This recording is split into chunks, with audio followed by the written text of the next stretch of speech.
সুপ্রভাত। এই যে গ্যারেজ এখানে নির্মাণাধীন, এটা হলো আপনার ভেহিকেল সেন্টার হচ্ছে এলাকায়। আর এটা হলো পরিকল্পনা ও প্রকৌশল ভবন।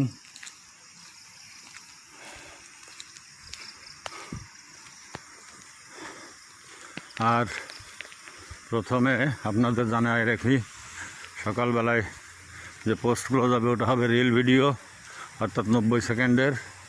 আর সন্ধ্যায় আপনারা পাবেন পূর্ণাঙ্গ ভিডিও, সেটাও দেখবেন, তাহলে পুরাটা দেখতে পারবেন।